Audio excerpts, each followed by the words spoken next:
Saya heran, kenapa masih ada orang yang bisa komen seperti ini. Seperti ini, dan ini. Saya heran kenapa ada orang keberatan buat beli untuk baca, padahal suka beli untuk nongkrong, beli untuk nonton, beli untuk clubbing, dan beli-beli yang lainnya. Saya butuh sekitar 412 detik sampai keheranan saya berhenti pada pemahaman bahwa setiap orang memang punya pengalaman dan hubungan yang berbeda-beda soal uang. Dan to be fair, setiap pendapat punya sisi benarnya masing-masing, tergantung mau lihat dari sudut mana. Beberapa sentimeter di depanmu, seekor gajah dewasa akan tampak sangat besar. Di atas langit, ia cuma kelihatan sebesar biji jagung.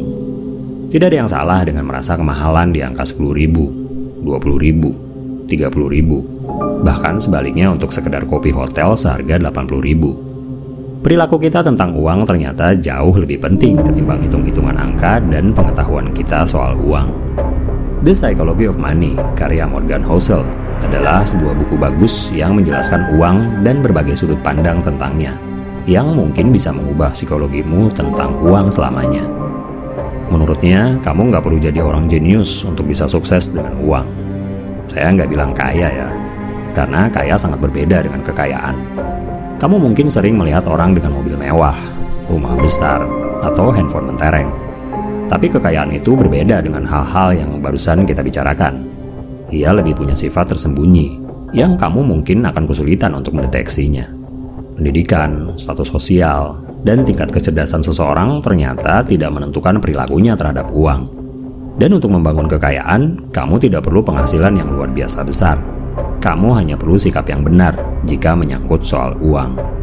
Ini menjelaskan kenapa seorang petugas kebersihan di Amerika pada akhir hidupnya bisa memiliki kekayaan yang jauh lebih besar daripada seorang miliarder yang bekerja di sebuah institusi keuangan besar, tapi memiliki sikap yang salah soal uang. Dan itu adalah salah satu dari 19 cerita inspiratif dalam buku ini, yang bercerita tentang orang-orang dan bagaimana mereka memandang uang dengan cara yang aneh. Perilaku adalah cermin kebiasaan yang hanya bisa diubah dan diperbaiki melalui kebiasaan. Dan uang bukan melulu soal matematika, grafik, atau angka statistik.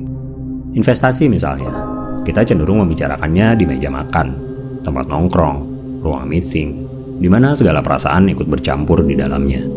Pertemanan, lingkungan tempat kita dibesarkan, serta kebiasaan dan pengalaman hidup merupakan faktor-faktor yang menentukan bagaimana kita menilai sebuah investasi.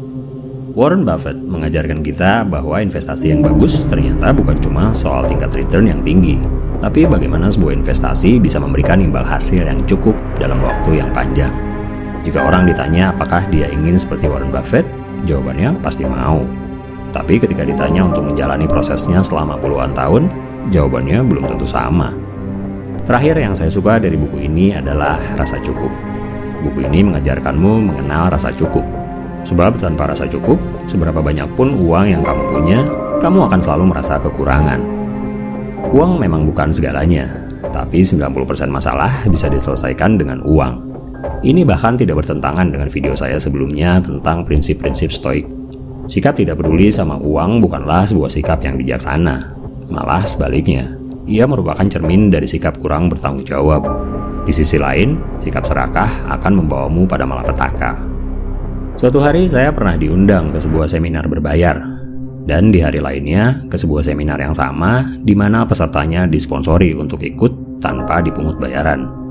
Tanpa sengaja, meski tidak semuanya, saya melihat bahwa orang-orang yang datang dengan membayar tampak lebih antusias daripada orang-orang yang datang tanpa membayar.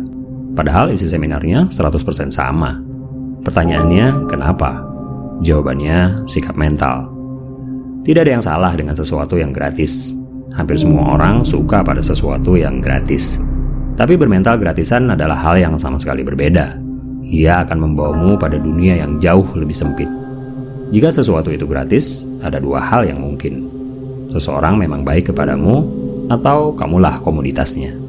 Salah satu cara yang benar untuk memperbaiki sikap mental ini adalah kemampuanmu mengubah mindset dari yang tadinya berusaha mendapatkan sesuatu yang gratisan menjadi, kalau kamu harus bayar, apa yang kamu bisa dapat untuk setidaknya mendapat manfaat yang setimpal atau jauh lebih banyak. Sikap positif ini memacu semangatmu untuk menghargai setiap pengorbananmu dalam berinvestasi. Jika posisimu sulit, maka jangan beli kopi hotel seharga 80.000. Tidak ada gunanya. Sama seperti buku ini. Belilah buku ini jika kamu merasa cukup dan perlu untuk membelinya. Harganya jelas jauh lebih murah dari ilmu yang bisa kamu dapatkan darinya. Asalkan sikap mentalmu benar. Baca berulang-ulang dan praktekkan. One step at a time.